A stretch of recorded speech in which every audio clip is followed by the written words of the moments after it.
Et bien voilà, nous nous retrouvons en cette fin de journée, une journée qui a été riche en informations, riche en émotions, riche en connaissances, riche en liens. Et nous terminons avec une femme pour qui j'ai beaucoup de respect, qui me touche beaucoup. À chaque fois que je croise Martine Masquelin, j'ai beaucoup d'émotions.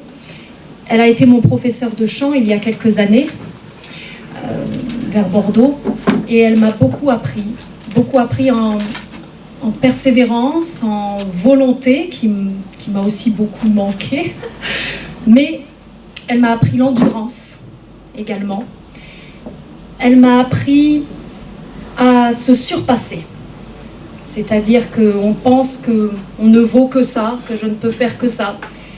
Eh bien non, s'il y a quelqu'un derrière soi qui nous aime, nous apprécie et nous soutient, eh bien on peut donner plus, beaucoup plus que ce que l'on croit. Et Martine a été vraiment, de ces gens-là, ça a été même la toute première à me donner, comme on dit, un coup de pied aux fesses pour me donner confiance, gagner physiquement, en endurance, en présence, en puissance. Ça a été aussi comme une amie, même si on ne se connaissait pas beaucoup. Il y a eu des moments intimes où on s'est pris dans les bras. Un coup, c'était moi qui n'allais pas bien, un coup, c'était Martine. Et tout ça, toujours dans le respect, dans le vouvoiement. Pour moi, ça a été un beau parcours, un beau chemin. Et j'ai été très émue quand Martine a accepté de venir à ces rencontres autour de la voix, parce que c'était pas gagné. Je me disais, mon Dieu, je vais frapper à la porte d'une grande artiste, d'une femme que je respecte énormément. Est-ce qu'elle va dire oui? Eh bien oui, elle a dit oui. Et sans hésiter en plus, je vous assure. Elle a répondu pratiquement au tac au tac. Et elle est venue en voiture depuis Marseille. Oui, elle est venue en voiture depuis Marseille parce que malheureusement, ce week-end de 11 novembre, il n'y a pas de train, il n'y a pas d'avion depuis Marseille pour venir à Pau. Mon Dieu. Donc c'est vraiment, voilà, en plus de ça, elle a quand même de la fatigue un petit peu, hein. Elle est arrivée hier soir, elle a dû aller à l'hôtel, enfin tout ça, c'était pas du tout prévu. Et moi-même, je n'étais pas informée. C'est, vous voyez, l'artiste jusqu'au bout qui ne se plaint pas, finalement. Alors je vais vous présenter Martine Masquelin en quelques mots. Si jamais je fais une erreur dans votre parcours, Martine, bien sûr, je vais, vous n'hésitez pas à me reprendre. Parce que je vais essayer de retracer en quelques lignes, c'est pas facile, une si longue et belle carrière artistique. Mais je vais en parler, Claire. Hein. Oui. Oui. Vous allez en parler? Oui. Oui. Vraiment. Vraiment? Oui. Bon. Alors, dans ce cas, je laisse la parole à la plus professionnelle d'entre nous.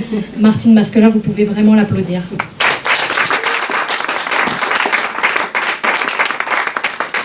Est-ce que vous voulez un micro, Martine? On va voir, est-ce qu'on m'entend? Non, ça? oui, très bien. Oui. Merci Claire. Écoutez, d'abord bonsoir à tous et merci de votre présence. Alors professionnelle en tant que chanteuse peut-être, en tant que conférencière absolument pas, c'est juste mon baptême. Encore Voilà, bravo alors. je ne suis pas du tout rompue à cet exercice, donc je ferai appel à votre indulgence, n'est-ce pas? Je vais, si ça vous convient, commencer par vous évoquer ma vie de chanteuse, puisque c'est ce que Claire m'a demandé, et puis ensuite je répondrai avec plaisir à vos questions si vous en avez. Si on n'entend plus, au bout d'un moment, vous criez.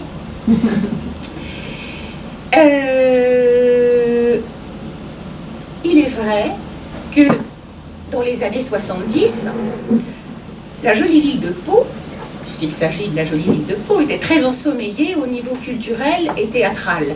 Le petit théâtre Saint-Louis était fermé et celui du Casino, qui ne s'appelait pas encore le Palais Beaumont, ne se réveillait que quelques jours par an au moment des galas des écoles de danse. Alors on s'ennuyait ferme.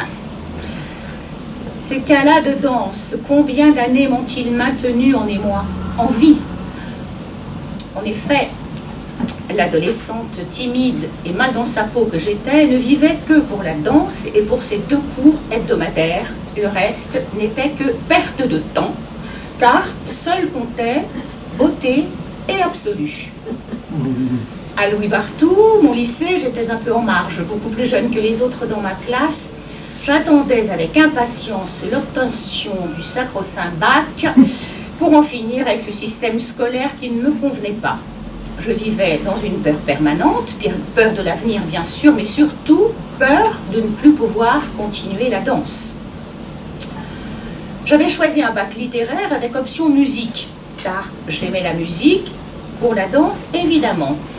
Seulement voilà, de la musique, je n'en avais quasiment jamais fait, et il y avait une épreuve pratique pour le bac. Alors mon professeur de Barthou, Monsieur Moguelet, c'est un monsieur très sévère mais que j'adorais. Je vois qu'il y a un monsieur qui se souvient de Monsieur Moguelet. Oui, j'ai dû la voir aussi. Voilà, il était formidable. Me demanda donc Monsieur Moguelet de quel instrument j'allais jouer. Catastrophe. Alors me dit-il, vous n'avez qu'à chanter parce que je sais que vous avez un joli gosier. Textuel. Alors il me fit monter au piano. Et devant les autres élèves, me demanda d'émettre des notes très aiguës, au-dessus du contrute, pour ceux à qui ça dit quelque chose. Ce fut une réussite moyenne. Pourtant, il me donna les coordonnées d'un professeur de chant en m'enjoignant d'aller au plus vite trouver cette dame, car l'épreuve avait lieu à peu près 6 semaines plus tard. Je n'avais pas d'argent, je savais que mes parents ne me donneraient pas. Pourtant, je contactais la charmante Mireille, puisqu'elle se prénommait ainsi, et je commençais à travailler avec elle. Elle me faisait faire des vocalises, elle m'expliquait le b.a.-ba du fonctionnement vocal. C'était facile, agréable, j'adorais ça. Et puis, avec elle, je n'étais pas le vilain petit canard, ça aussi j'adorais. Je chantais toute la journée, en marchant, sur mon vélo, sur mon Solex, je m'arrêtais seulement au feu rouge pour ne pas qu'on m'entende, enfin partout, sauf à la maison. Mireille me fit travailler un des airs de Zerlina dans le Don Giovanni de Mozart, et sans vergogne, je le chantais pour l'épreuve pratique du bac. Résultat, des examinateurs conquis, un 18 et des questions. Mais depuis combien de temps chantez-vous? Vous n'allez pas vous arrêter, n'est-ce pas? Etc., etc. Après le bac, je voulus aller dire au revoir à mon professeur Mireille, car pour moi, et connaissant mes parents tellement peu aimants, ce bel intermède était terminé. Mireille me demanda ce que je pensais faire pour mes études. Je demeurais sans réponse, n'ayant envie que d'éclater en sanglots, complètement désespérée, à 17 ans.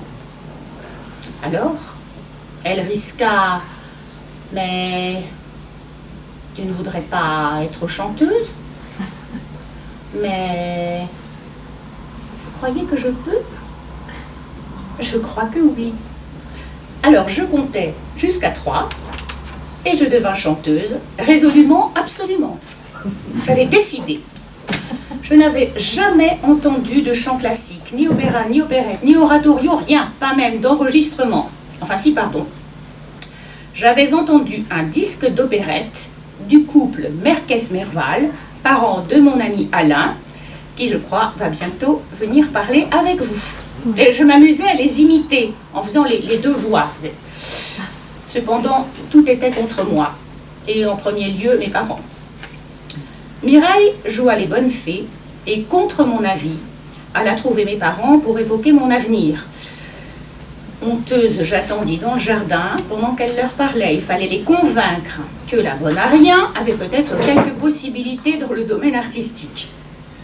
Mireille réussit à obtenir qu'on me laissât une année pour préparer le concours d'entrée au CNSM de Paris, entendez, Conservatoire National Supérieur de Musique, à condition que j'entame des études de lettres à l'université. Bien entendu, on pensait que mon engouement ne durerait que le temps d'une rose et qu'ensuite on pourrait me mater et me forcer à prendre le droit chemin. L'année fut difficile. Je commençais à chanter en chorale et surtout j'essayais de faire du solfège, je ne savais rien. J'étais face à une terrible animosité familiale. Mireille n'était presque jamais à Pau. Elle me conseilla d'aller à Nice, suivre les cours à l'académie l'été suivant, en 77.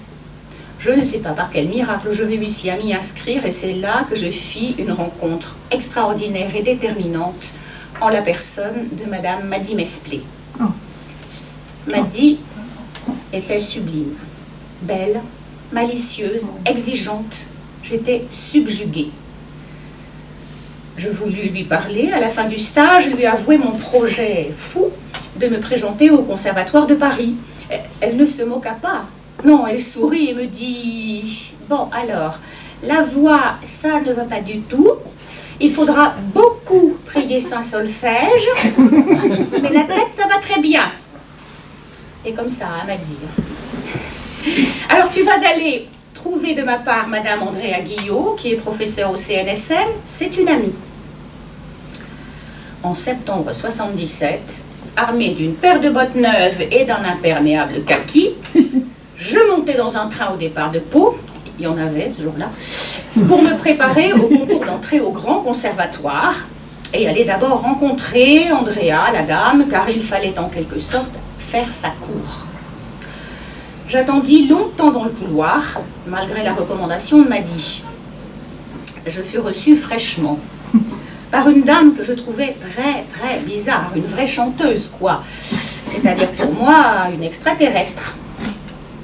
Elle ne me manifesta pas d'intérêt, me répétant à plusieurs reprises que j'étais très jeune, et je repartis désespérée encore une fois. Seulement, moi j'étais dans l'urgence. On m'avait accordé une chance en cédant à mon caprice, je n'en aurais pas d'autre. Le jour du concours, je fus reçue, et à cause du classement qui m'était très favorable, et surtout pour ne pas se ridiculiser auprès des autres professeurs de chant qui étaient en tout au nombre de 7, Andrea fut obligée de m'accepter dans sa classe, ce qui manifestement contrariait ses prévisions. Pendant les quelques jours qui avaient précédé le concours, j'avais rencontré au conservatoire du 10e arrondissement à Paris 2 personnes extraordinaires qui enseignaient l'art lyrique et la comédie. Je m'étais inscrite dans leur classe. Joël Vautier et Jean-Luc Tardieu furent et demeurent encore aujourd'hui non seulement de grands amis, mais de ceux auxquels j'ai pensé chaque fois que je suis montée sur scène par la suite, car ils avaient mis le doigt sur l'essentiel. La raison pour laquelle vous entrez dans un personnage et devenez lui-même. J'avais tellement peur de mes parents que je n'osais pas leur dire que j'étais reçue au CNSM, que j'allais rester à Paris. Il fallut bien y passer. Ma mère fut très dure, pas un mot de félicitation, pas une once de fierté, uniquement de la culpabilisation. Je causais des problèmes supplémentaires à la famille. Elle me loua malgré tout une chambre dans un foyer de jeunes filles. Je descendis chercher quelques affaires et je ne revins presque plus jamais à Pau. Ma scolarité musicale commença, des professeurs extraordinaires pour le solfège, l'analyse, l'histoire de l'art, l'étude de rôle. J'avais tellement de retard, tellement de temps à rattraper, c'était impossible.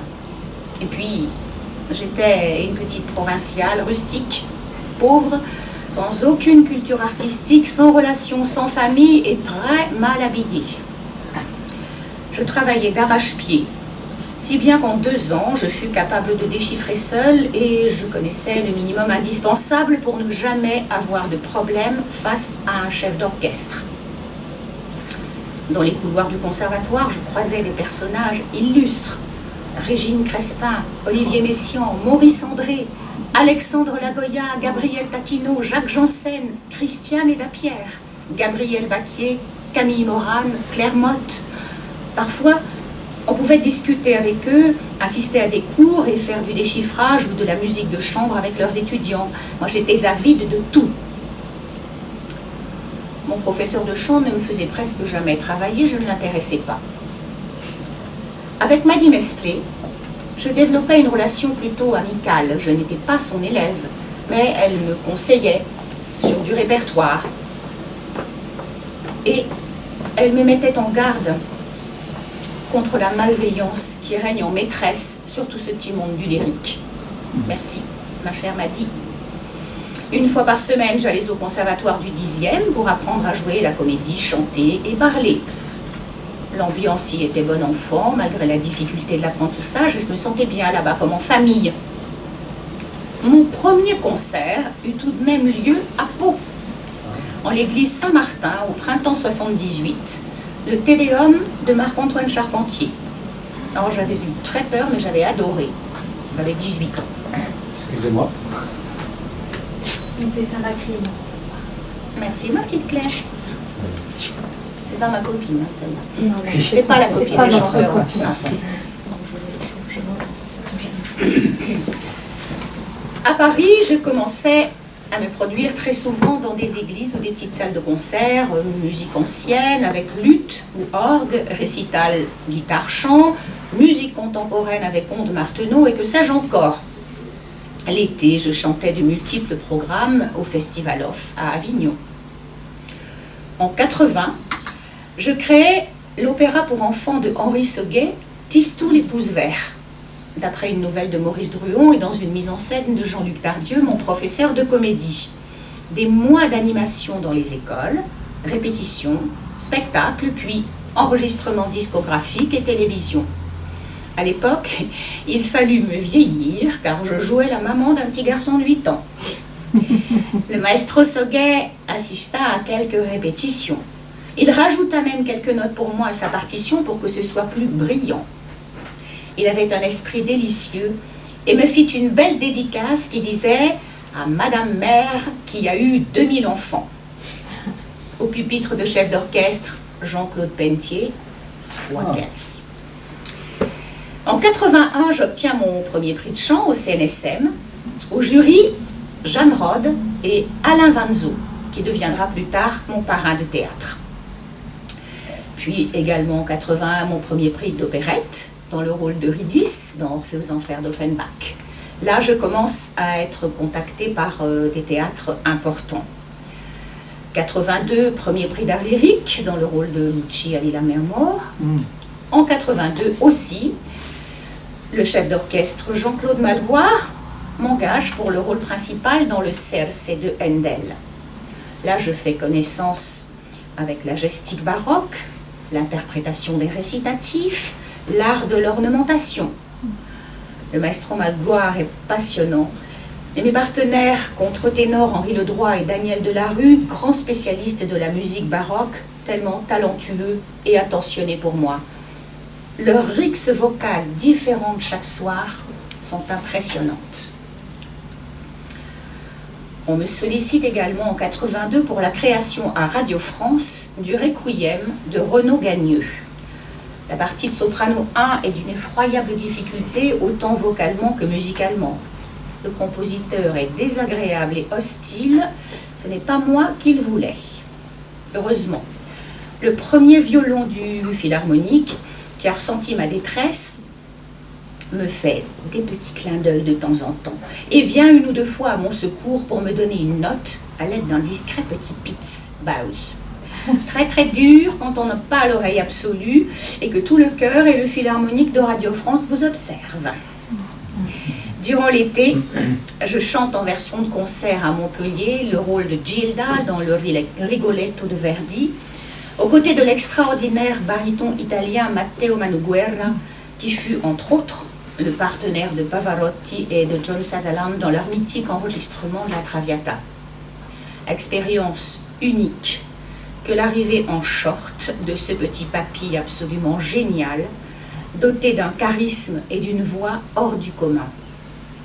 Dès le premier duo, il me prend dans ses bras et avec sa main dans mon dos, comme ça, il me guide pour le rythme, le style, l'énergie.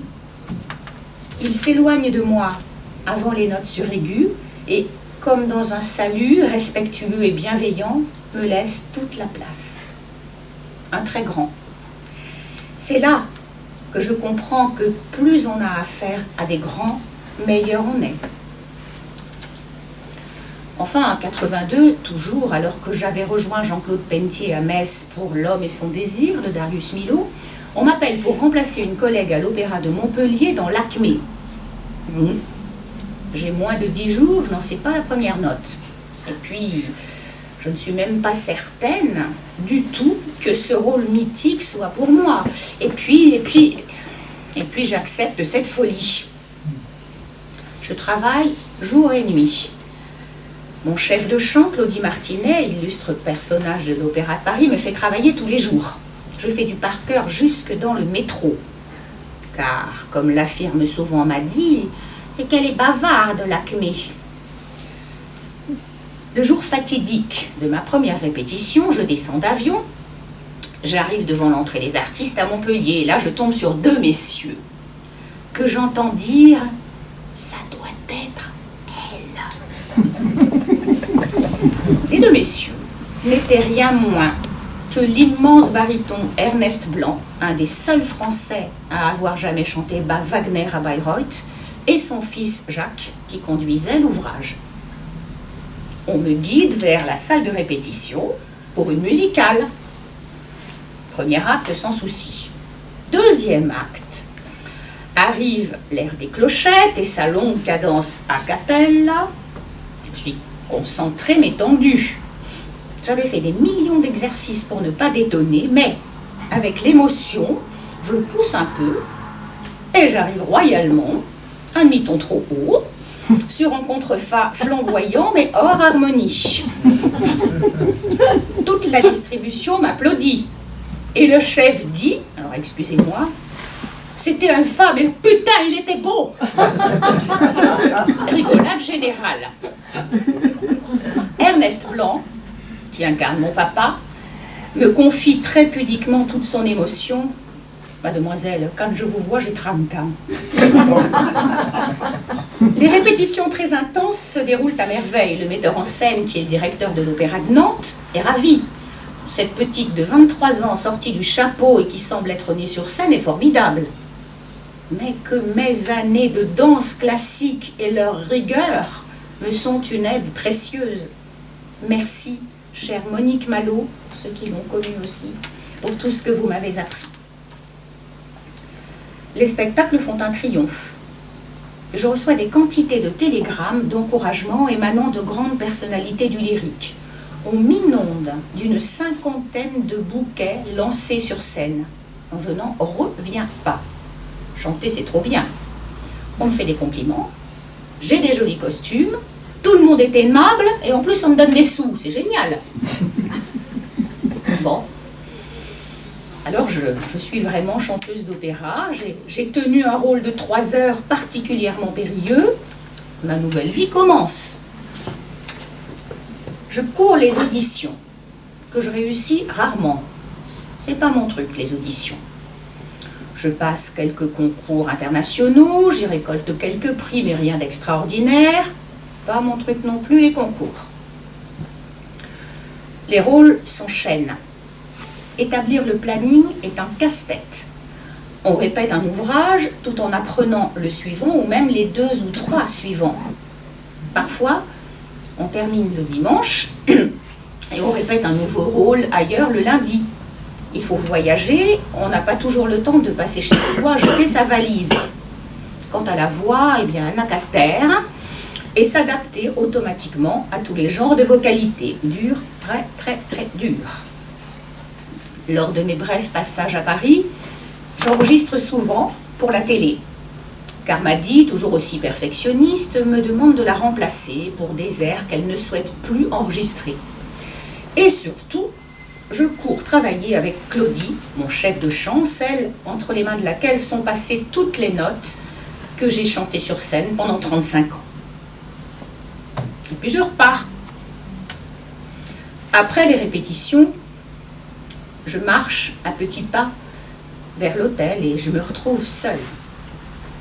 La tête entre les mains, face à mes partitions et à mon magnéto à cassette qui m'aide à rabâcher. Je pleure souvent. Je pleure sur la dureté de ce métier, sur la solitude qu'il implique, sur la jalousie qu'il déchaîne. Les jours de spectacle, j'ai coutume d'arriver au théâtre plusieurs heures à l'avance. Je dépose mes affaires dans ma loge et puis je me dirige vers les coulisses, vers la scène. Tout est quasiment dans le noir. Je reste longtemps à respirer, à humer, à m'imprégner de l'ambiance qui se dégage des lieux. Seul, je déambule parmi les décors, j'en prends la mesure et je me les approprie. Puis je retourne en loge et je commence à me préparer. Le plus souvent, je me coiffe et me maquille seule, je préfère. Face au miroir, à moi-même, je me concentre et je cherche l'énergie en mon fort le plus intérieur, car chaque entrée en scène est une nouvelle naissance et on risque très gros. Puis les techniciens arrivent, j'entends discuter, blaguer. Bah oui, ils ont des vies normales, eux. Ensuite arrivent habilleuses, maquilleuses, coiffeuses, qui viennent me dire bonjour et vérifier si je me suis apprêtée conformément aux directives. Enfin, c'est le tour des artistes. Un à un. Nous bavardons un peu ensemble, mais plutôt superficiellement, car chacun à notre façon, nous mourons de trac. Parfois fuse même une grosse blague, bien lourde, histoire de conjurer le sort. Je chante très peu avant d'entrer en scène, ça ne sert à rien. Alain Vanzo, mon parrain, me l'a toujours dit en riant, et il a raison. Et la voix dans tout ça, et la santé dans tout ça. Les agents artistiques me font damner. Ils promettent monts et merveilles, mais ne font rien. Pire, ils vous nuisent au profit d'autres artistes. Ils vous mentent, vous manipulent, vous déstabilisent. Mais il faut bien réaliser que s'ils avaient réussi à devenir artistes, ils ne seraient pas agents.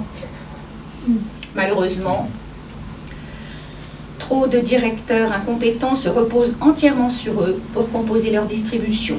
Alors il y a les listes noires, c'est le règne du népotisme, de la promotion canapé, et les productions sont jalonnées de psychodrames. Et moi, qui croyais naïvement quand je chantais l'Acmé à Montpellier que si on faisait très bien son travail, tout allait bien. Pauvre petite innocente, à qui ses parents n'ont rien appris et qui a poussé comme de la mauvaise herbe. Je continue pourtant. Je triomphe dans Sonnambula à Paris et me découvre une grande adéquation avec le bel canto italien. Puis j'aborde Juliette, Leila, Traviata, Lucia, Mireille, Marguerite, Thaïs, toutes les héroïnes romantiques qui mettent 3 heures à mourir, et ça devient un petit peu ma carte d'identité. Je suis en perpétuelle recherche vocale, mais de moins en moins sûre de moi, parce que je réfléchis trop, et que je suis trop à l'écoute des critiques. Je n'arrive pas à me protéger, et pourtant il le faudrait. Sur scène, je suis une véritable torche vivante. C'est probablement pour ça qu'on m'engage, mais il faudrait se blinder le reste du temps, se ménager. Il faudrait que le dédoublement de personnalité soit total pour que l'équilibre puisse permettre un véritable épanouissement. Je suis toujours en voyage, en France bien sûr, mais beaucoup plus loin aussi, dans toute l'Europe, et jusqu'à Moscou, Lima ou la Havane. J'ai 28 ans, et ce que je souhaite par-dessus tout, c'est réussir ma vie personnelle. Sur une production, je rencontre Luca, un jeune ténor d'origine italienne, débutant mais plein d'avenir. Nous chantons souvent ensemble et vivons de merveilleux moments d'émotion et d'échanges artistiques. Nous tombons amoureux. Je suis enfin heureuse, c'est que je l'attendais depuis longtemps, mon prince charmant. Nous nous marions en 90. Je le fais travailler, je le prends en charge. Sa carrière démarre magnifiquement. J'ai peur de le perdre et je ne m'occupe plus assez de ma propre carrière. Je m'affaiblis. Il m'affaiblit. Grisé par le succès, il se conduit mal avec moi et me quitte brutalement en 95 après seulement 7 ans de vie commune. Me voilà de nouveau seule. Dévastée par le chagrin, je n'ai plus l'énergie de me battre pour continuer à assumer ma carrière au niveau où elle est à ce moment-là. J'ai beaucoup appris en observant de grands artistes rencontrés pendant toutes ces années, alors je pense à la transmission et je prépare le CA pour pouvoir enseigner dans les conservatoires. Je l'obtiens en 97 et je commence à enseigner. Mais le statut de professeur de conservatoire est incompatible avec la poursuite d'une carrière lyrique de premier plan. Je n'accepte plus que des productions brèves qui me permettent d'assurer mes cours chaque semaine, car on ne m'accorde presque jamais l'autorisation de les décaler. Eh oui. Ici non plus, on n'aime pas les professeurs qui font des carrières de solistes. Jalousie, plaisir de nuire. De plus, l'enseignement est extrêmement fatigant pour la voix. Malgré tout, je continue à jongler sur ce mode et j'aborde même un nouveau répertoire, avec des rôles très dramatiques comme Tosca, l'opéra d'Aran de Becco ou Amelia du Bal masqué de Verdi.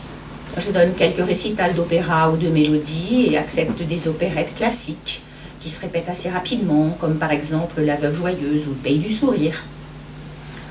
Véronique Réau, un agent artistique devenu ami, existe, écrit pour moi un spectacle sur la vie de Maria Callas.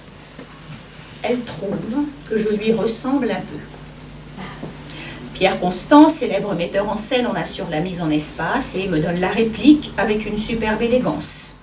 Nous tournons un peu ce spectacle dans lequel je chante non moins d'une douzaine des grands airs préférés de la divine.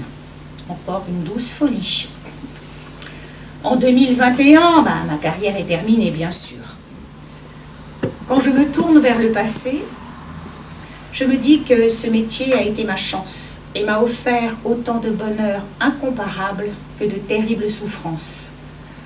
J'ai certainement commis des erreurs, fait de mauvais choix, souvent par manque de confiance en moi et par excès de prudence. Mais à aucun moment, je n'ai éprouvé le moindre regret de m'être engagée dans cette aventure, ce qui, je crois, est un grand luxe.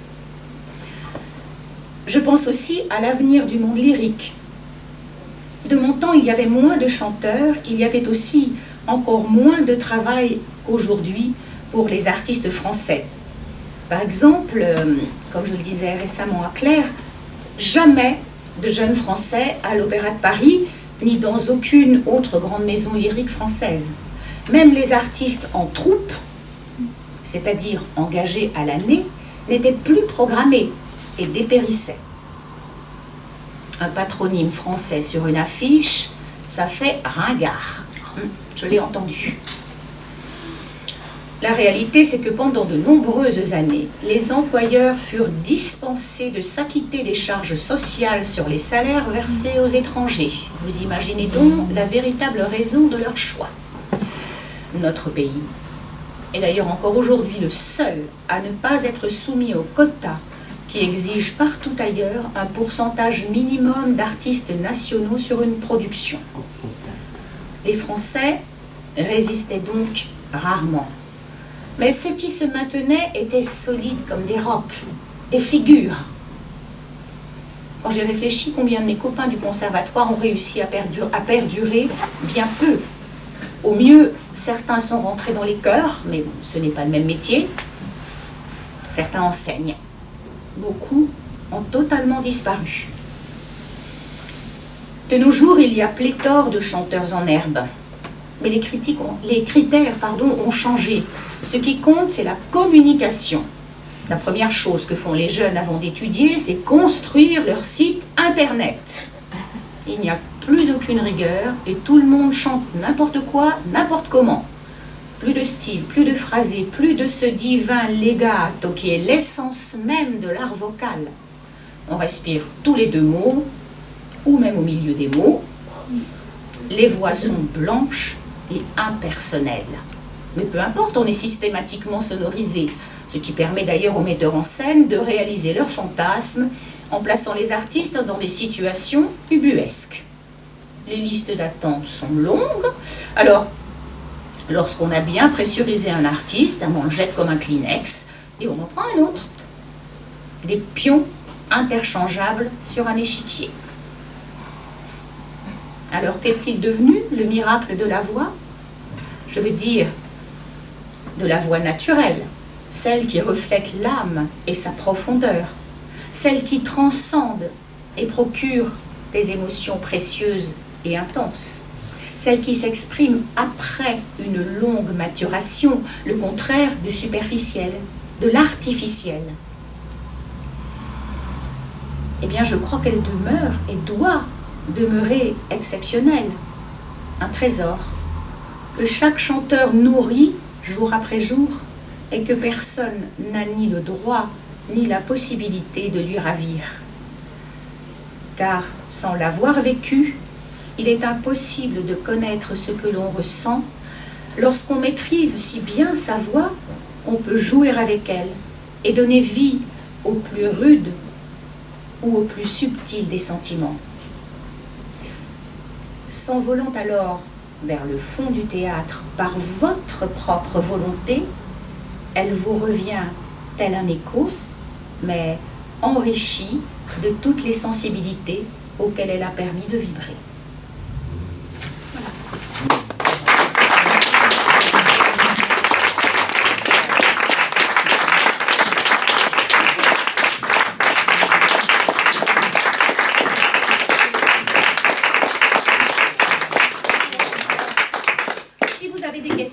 Je suis à votre disposition autant que je pourrai. Plutôt des remerciements. Des remerciements pour votre franchise. Merci Vous madame. êtes une très belle personne, je vous remercie infiniment. C'est gentil madame, ça me touche beaucoup. Je pense que il est nécessaire de garder l'enthousiasme, mais il est nécessaire aussi de dire les choses telles qu'elles sont. Ouais. Voilà.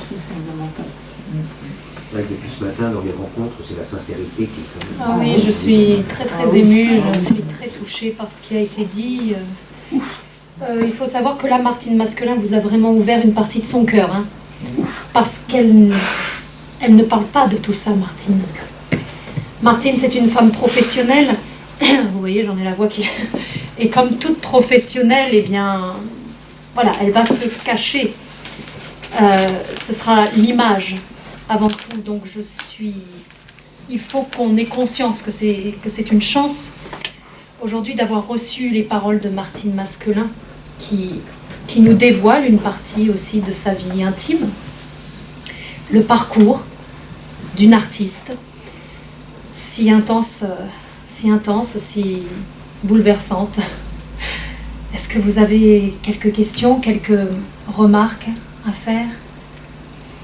Pour l'instant, Oui. on digère un petit peu ce qu'on a entendu. Oui, hein, on digère, hein, c'est vrai, c'est très intense. Oui, Jean-Louis. Oui, je vous remercie aussi pour votre humour, voilà, pour votre art de l'expression aussi, de ce que vous nous avez dit mérite d'être publié. J'y Oui. pensais pendant que Martine parlait, parce qu'elle a beau dire que ce n'est pas une conférencière, eh bien la plume est magnifique et on sent qu'il y a ce vécu derrière si sincère justement. Et cette volonté, encore une fois, c'est ce qui ressort aussi de cette journée, cette volonté de transmettre et d'être honnête, d'être sincère. Et à partir de ce moment-là, vous voyez que les mots sont justes, les mots ont un poids, les mots ont une émotion.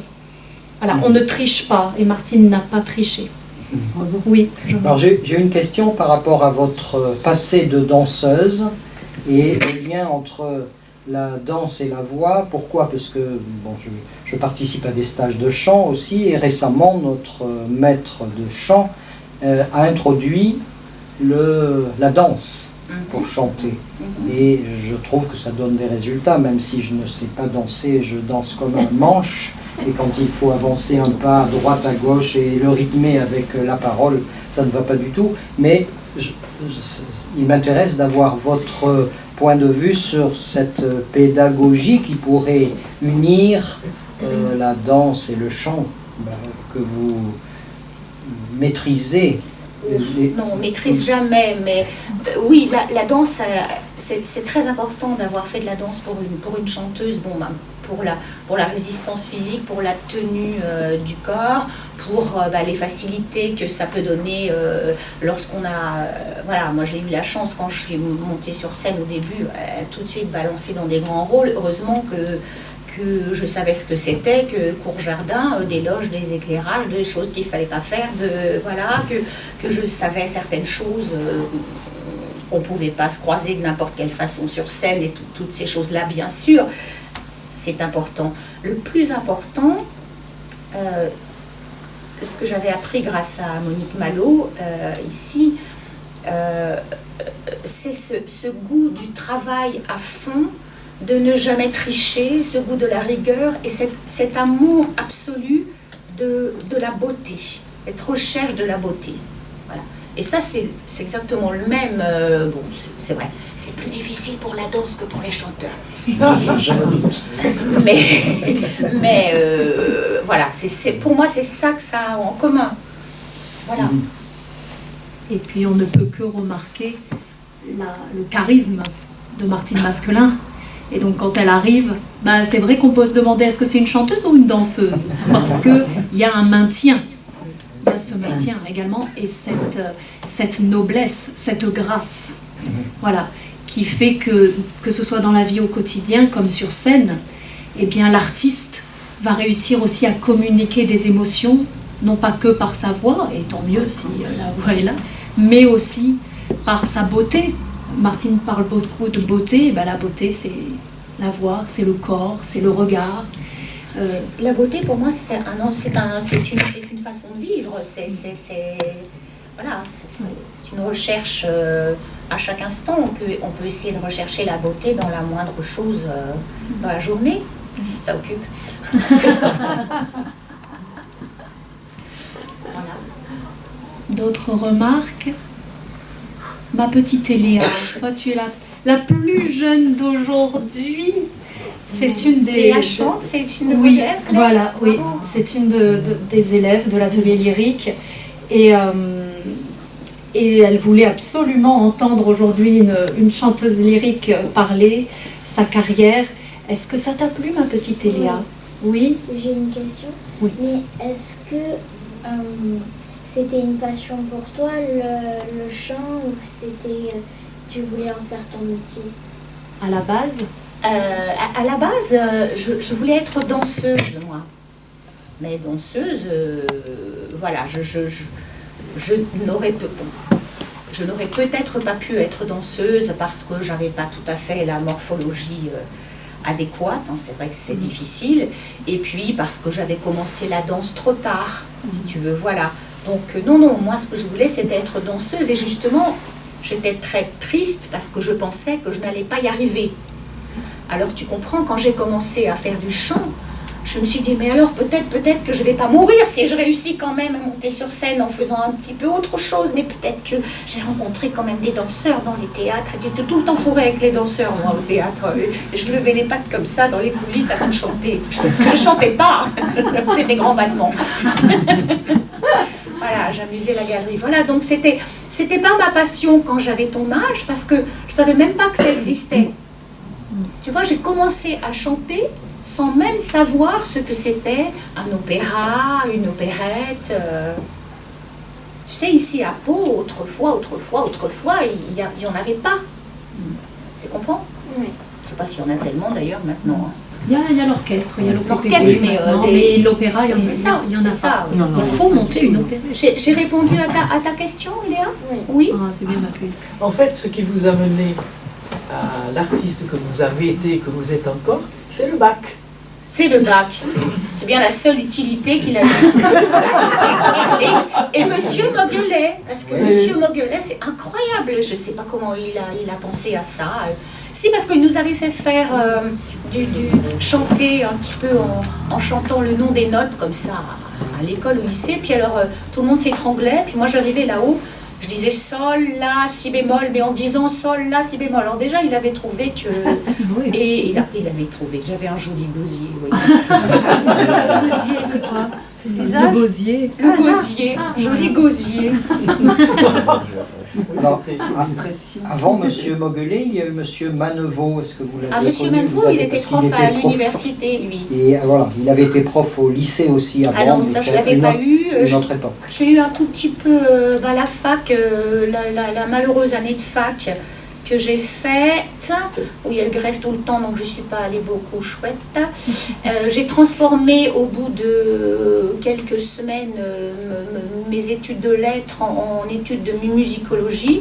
C'était Monsieur Manevaux qui était professeur, mais bon, ça ne m'avait pas passionné tellement, et il n'aimait pas tellement, lui, la rigueur, ni le chant, ni quoi que ce soit. C'était le contraire de Monsieur Moguelet un peu. Je ne sais pas si d'accord. c'est la même chose dans votre souvenir. C'est lointain, c'était au siècle dernier. Mais tout ça était au siècle dernier. Martine, qu'est-ce qui fait, pour vous, qu'est-ce qui fait qu'on est artiste et qu'est-ce qu'il faut avoir comme capacité, comme compétence pour être chanteuse? Alors pour être chanteuse, il faut avoir des dispositions naturelles, vocales et physiques les meilleures possibles. Le bon Dieu distribue assez inégalement pour cela, il faut dire. Mais il faut surtout avoir, la même chose que pour les comédiens. Je crois que les chanteurs, voilà, ceux à qui nous ressemblons le plus, ce sont plus les comédiens que les musiciens, je dirais. Et il faut avoir une faculté de concentration émotionnelle grande, et on apprend à la donner sur commande au moment, voilà. Donc c'est pour ça qu'on vit beaucoup dans la solitude, dans le repli sur soi. Oui, je pense que c'est ça, les dispositions naturelles, et puis cette disponibilité de sensibilité. En ce sens, oui, quelque part, quand on a un peu souffert dans sa vie, peut-être que ça aide, je ne sais pas, oui, je pense. Mais jusqu'à un certain point, c'est ça. Après, lorsqu'on est, comment pourrais-je dire, un peu brisé, un peu cassé, comme ça arrive à de très grands artistes qui ont, je sais pas, il arrive quelque chose dans leur vie, un chagrin, qui font que ils sont toujours eux-mêmes, ils ont tellement de métiers, de savoir-faire, ils ont tellement travaillé qu'ils continuent, mais ils sont cassés, et ça se sent, ça. C'est quand même très fragile, parce que oui, ça demande une énergie terrible. Et puis surtout, s'il suffisait de chanter, s'il n'y avait pas tout le reste autour. Ben ça, c'est effrayant. Ouais, c'est ça qui est le plus terrible. Effrayant. Et ça, je pense que... Voilà, j'ai une amie chanteuse qui était au conservatoire avec moi, Raphaël Iveri, je ne sais pas si les gens la connaissent, est une mezzo formidable, qui habite Marseille et depuis quelques mois, donc j'ai eu le bonheur de la retrouver. Alors elle m'a dit, mais dis les choses, ne dis pas que c'est merveilleux, machin, seulement, c'est pas seulement merveilleux. Pas seulement. Voilà. Mais même quand il y a des revers de médailles, même quand on souffre beaucoup, moi personnellement, et c'est ce que je vous ai dit auparavant, je ne peux pas regretter, pas une seconde. D'abord, ça m'a sauvé la vie. Qu'est-ce que je serais devenue sinon je ne sais pas. Je n'étais pas vraiment faite pour les études traditionnelles, donc voilà. Et puis, maintenant, de plus en plus, on demande beaucoup de choses aux chanteurs. Il faut qu'ils parlent toutes les langues, il faut qu'ils... Enfin, c'est dur, c'est dur. Mais il y a quelques chanteurs formidables là, actuellement, mais il faut trier, hein, parce que là, il y en a trop. Et puis cette sonorisation qui est mortelle, quoi, pour moi, ça c'est parce que chanter dans un micro, c'est pas chanter, ça déplace complètement tout le sens tout l'appui, tout le soutien. Dans un micro, et puis ça uniformise tout. Je me souviens qu'à une opérette que j'avais donnée, c'était justement avec micro sur la scène, et lors de la répétition, il n'y avait pas les micros, donc on entendait plus ou moins certaines voix dans la distribution. Et puis lors du concert, il y a eu les micros, et alors là, Adrien m'a dit, mais alors là, c'est terrible, parce qu'en fait, celui qui avait pas de voix, ben là, d'un coup, il en avait beaucoup plus que l'autre, qui normalement en avait plus que lui. Il y a des micros à chef partout, maintenant, à l'Opéra de Paris, à Orange, partout, dans le monde entier, tout le monde est microté. Voilà. Et là, moi, la première fois que j'ai chanté avec micro, je me souviendrai, je vous raconte encore une petite anecdote, je crois que c'était en 88, et il y avait un meeting politique à Bercy.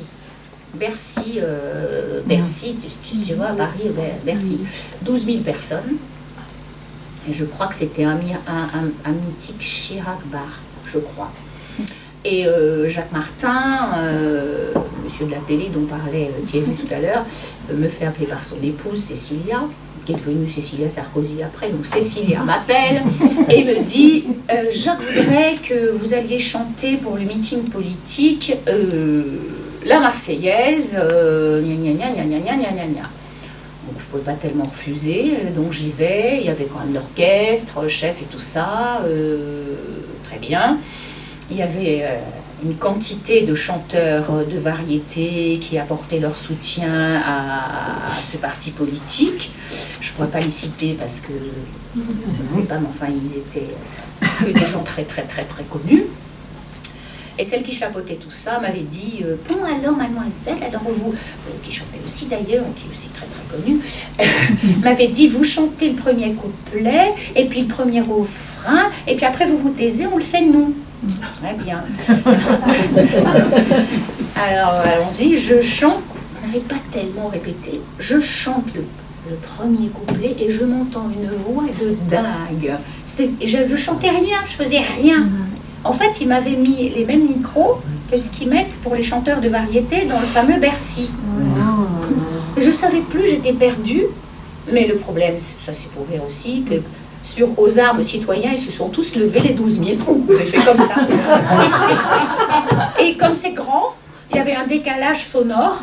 C'était l'horreur. Je ne sais plus si je devais suivre l'orchestre qui était derrière moi ou les gens qui étaient... Voilà. Du coup, la dame en question a été affolée. Je me retourne, je m'en vais discrètement pour le deuxième couplet. Elle me fait... C'était l'histoire pour vous faire rire. Ce que peuvent faire les micros. Vous est-il arrivé lors de concerts d'avoir la voix coupée à un certain moment, et qu'est-ce que vous faites à ce moment-là? Alors, il y a plusieurs solutions. Partir. Ça c'est la seule qu'on ne peut pas faire. Il y a, je me souviens une fois en Belgique, je chantais à l'entracte ma faune. Donc la femme du ténor, qui était charmante, me dit écoute, je vais au bar du théâtre, j'ai cherché un whisky, je te jure, j'étais jeune, je n'avais pas l'habitude de ça. Je l'ai fait, j'ai pris son whisky et j'ai fini mon dernier acte, pas très très bien. Sinon il y a la méthode malheureusement qu'on emploie très souvent, c'est la méthode cortisone. Donc j'avais mes piqûres de cortisone avec moi et quelquefois je les faisais moi-même. Et plus on est nerveux, plus on est angoissé et tout ça, plus ça arrive. Voilà. C'est un peu psychologique. Voilà. Donc on se fatigue beaucoup. La cortisone, c'est pas excellent quand même. Le whisky, c'est mieux. Et justement, samedi 9 avril va venir donc Alain Merkès, qui est le fils de Paulette Merval et Marcel Merkès, le grand duo d'opérette à l'époque de Luis Mariano. Et donc, peut-être vous pourrez d'ailleurs, oui, tout à l'heure, venir voir les quelques photos que l'on a étalées sur le bureau, des photos de scène de Martine Masquelin. Et il y en a quelques-unes avec Alain Merkès. Non, il n'y en a pas avec Alain. Ah, il n'y en a pas là, ici? Ah non, il n'y en a pas, raté. Mais peut-être... pour finir et pour faire le lien avec samedi 9 avril, aujourd'hui d'ailleurs on pense beaucoup à lui, c'est son anniversaire, Alain Merkès. Voilà. Et donc peut-être pouvez-vous finir par un petit souvenir. Un petit souvenir d'Alain? Oui, gentil. C'était toujours gentil avec Alain. Non, il est... bon, je sais pas... je chantais à l'Opéra de Toulon avec lui, Le Pays du Sourire. Il chantait le rôle du fantaisiste. Et en arrivant là-bas, pendant la musicale, il me dit « Tu sais que j'arrête de chanter ?» Non. Et j'ai dit « Je sais pas ». Il me dit « Si, j'arrête de chanter. Je suis nommé directeur du théâtre féminin à Bordeaux. J'arrête de chanter. » Et voilà, et c'est mon dernier pays et je suis heureux de le faire avec toi. Donc j'ai fait son dernier pays. Voilà, et le soir on est allé manger dans une pizzeria. Et mon mari à l'époque, qui était venu me voir, a écrit les paroles de O Sole Mio sur les nappes en papier. Et puis il a écrit des paroles comme ça, il adorait faire ça, des petits morceaux de papier avec les paroles de O Sole Mio pour tout le monde, il a donné dans le... Et il a embarqué mon Alain comme ça, et ils ont chanté Au Sole Mio, si ce n'est que Alain, c'est pas trop son truc. Alors, il roulait des yeux comme ça. Et alors, il était content, il aurait vraiment, mais pas donné sa place pour un empire. On est toujours un artiste très sincère, très émouvant, et malgré son nom, malgré le fait, voilà, qu'ils sont un petit peu bien nés, dirons-nous, toujours resté gentil. Simple. Oui, très gentil. Il n'avait pas une cuillère en or dans la bouche. Il avait une cuillère en argent quand même. Il avait une cuillère en or. Voilà. Les deux, il avait les deux. C'est une chance. La seule chose que je regrette dans cette soirée avec vous, c'est le petit quart d'heure où vous auriez pu chanter. Mais je n'ai pas non, demandé parce qu'il ça fait c'est un temps impossible. merdique. Non, Mais ça ne se fait pas comme ça. Ça ne se fait pas. Non, mais je sais, c'est la seule chose qui manque dans tout ce que vous nous avez C'est-à-dire donné que ce soir. Martine, en fait, a toujours été, elle, sur scène. Et elle n'avait pas forcément quelqu'un qui allait la filmer. En plus de ça, pour passer par exemple quelques extraits aujourd'hui, ça se faisait beaucoup moins à l'époque qu'aujourd'hui. Et puis chanter en direct comme ça ne se fait pas. Comme ça, il faut vraiment se préparer. Non, mais c'est très intéressant. C'est le seul dommage qu'il y ait dans Par votre exemple, prestation. après avoir beaucoup parlé, forcément, la voix se fatigue. Voilà. C'est pour ça que je dis que l'enseignement, je vais le voir, bien sûr, très fatigant. C'est très fatigant pour la voix, l'enseignement. Bien sûr. Enfin, si on le fait vraiment à fond, si on... Oui, c'est ça. Alors ça, voilà, là, c'est pas fatigant. Il y en a beaucoup qui font ça. Oui, malheureusement. Et puis, juste pour faire le lien également, nous avons avec nous Jean-Louis Guillot, l'évêque benoît, qui sera là également le samedi 9 avril pour parler de l'art et de la liturgie, dans la liturgie. Voilà, toutes les règles pour pouvoir chanter correctement la liturgie. Et normalement, je devrais peut-être avec d'autres chanteurs illustrer vocalement, là pour le coup. Alors j'essaie, justement, il faudrait que je fasse attention à ne pas trop parler. Non, mais ça va aller puisque je serai préparée. Mais ce sera un bel échange également dans la continuité de ces premières rencontres. Ainsi donc, se clôt la première journée des rencontres autour de la voix. Je vous remercie d'avoir été là, les amis, les connaissances, et je remercie encore très chaleureusement Martine Masquelin et tous ceux d'aujourd'hui qui ont répondu présents à l'appel. Merci au Musée de la Résistance de nous avoir accueillis. Enseignante, vous-même et toi, Claire, à l'heure actuelle, parmi les élèves que tu reçois, il y a notamment des jeunes. Comment se transmet justement cet engouement ou tout simplement la connaissance du lyrique? Parce que autant les jeunes maintenant vont être intéressés à regarder ce qui se passe en rap, etc., sans terme péjoratif. Voilà, c'est une question de mode et des questions identitaires. Mais justement, comment on arrive à les intéresser encore à l'art lyrique, et est-ce qu'eux-mêmes finalement en parlent, est-ce qu'ils ont des connaissances, comment c'est transmis par les familles, mais aussi par les écoles. Autant on les amène beaucoup au théâtre, certaines écoles, est-ce que justement il y a encore cette transmission et l'envie de les amener voir de l'opéra, voilà. Je dirais, déjà, ça dépend des régions. Ici, c'est pas une région lyrique, pas du tout. Mais par exemple, en Provence ou vers Marseille, ou dans le Nord aussi, où ils sont vers Lille et tout ça, il y a une tradition, ou en Alsace, les jeunes connaissent déjà plus. Il m'est arrivé souvent, à vous aussi sûrement, Claire, les gens viennent vous voir, vous prenez l'opéra, merci, moi je veux chanter. D'accord. On fait des exercices qui sont les mêmes, parce qu'il y a deux façons d'apprendre à chanter. Il y a celle qui marche et celle qui marche pas. Si, non, mais c'est vrai, il faut être simple, hein, faut être simple. Donc, comme ça, il va avoir la même que celui qui veut chanter, je sais pas quoi, Traviata.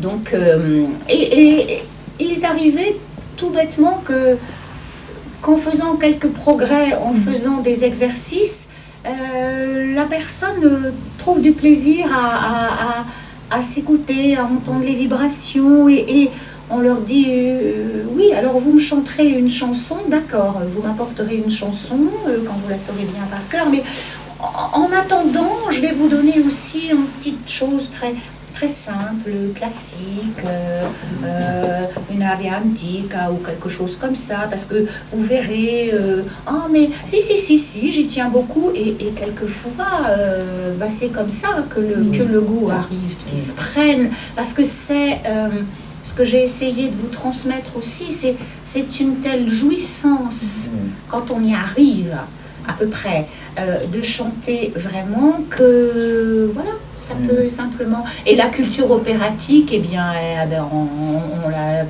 moi je suis bien devenue chanteuse sans avoir jamais entendu un opéra. Alors, bon, c'est que c'est possible. Bon, faut y aller après, il faut bosser, mais voilà. Tout à fait. Ça vous est arrivé, Claire, aussi, ça? Ah oui, moi je tombe sur des personnes qui au début sont complètement réticentes et puis finalement, en effet, prennent le plaisir de découvrir cette autre voix qui est en effet très jouissif. Il ne faut pas que ce soit non plus un médicament, hein. C'est pas, parce que ça arrive aussi. Oui, bonjour madame, j'ai 3 nodules, alors je voudrais faire du chant, ça c'est un peu à l'envers quand même. Hein. Oui. Il vaut mieux avoir un tout petit peu de jolie voix pour faire du chant quand même, disons qu'en effet, si on veut aller quelque part là-dedans, alors après moi je double un peu la formation que je propose, c'est vrai, à l'atelier lyrique, c'est-à-dire il y a les cours de chant et il y a la rééducation vocale. Parce qu'il se trouve que dans ma vie, je suis tombée beaucoup sur des personnes comme ça et que j'aime approcher ce problème-là.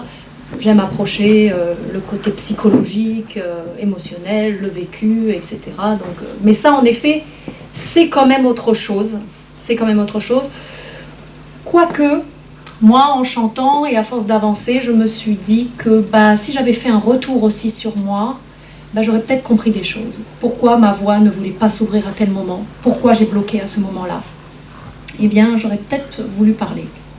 Voilà, j'aurais peut-être voulu qu'on me dise, tu vois là, Claire, c'est peut-être parce qu'il y a eu quelque chose à un moment donné de ta vie, ou en ce moment, qu'est-ce qui se passe? Donc libérer la parole, je trouve que ça peut être aussi l'occasion de libérer la voix pour ceux qui n'ont pas l'instrument justement déjà accompli, parce que Martine Masquelin fait vraiment partie de ces chanteuses au talent, ce que j'appelle des voix. Ce sont des voix. C'est un cadeau, mais après, comme Martine Masquelin l'a dit, énormément de travail pour le maintenir. Et pour ceux dont nous ne sommes pas des voix, je ne me considère pas comme étant une voix, pas du tout. Mais plutôt comme quelqu'un qui peut transmettre de l'émotion par ma voix, parce que voilà, il se trouve que je sais que c'est comme ça, j'arrive à transmettre de l'émotion, j'accepte ma place, j'accepte ma voix. Mais j'ai pu remarquer chez les élèves qui venaient chez moi que en ouvrant cette porte de l'émotion, de la parole, eh bien, nous arrivions à libérer des voix et finalement à accéder à l'évolution de cette voix et l'évolution de la personne qui va de mieux en mieux. Donc il y a quand même ce côté thérapeutique, même chez les grands chanteurs, parce que j'imagine que même dans les grandes carrières, il y a ces remises en question, qu'on le veuille ou non. Après, qu'on veuille les voir ou ne pas les voir, elles sont là, malgré tout. Et pour que Martine Masquelin ait fait une carrière de 35 ans, c'est que, dans tous les cas, même dans ces moments de silence, à l'hôtel, ou dans la rue, il y a eu forcément ces retours, cette communion avec elle, intérieurement. Si elle ne pouvait pas le dire à quelqu'un d'autre, elle se le dit à soi-même, à elle-même. Et c'est ce qui a fait aussi certainement qu'elle a duré. Voilà. Donc, communion ensemble et communion avec nous-mêmes. Bonne soirée et au samedi 9 avril pour la suite des événements. Rentrez bien.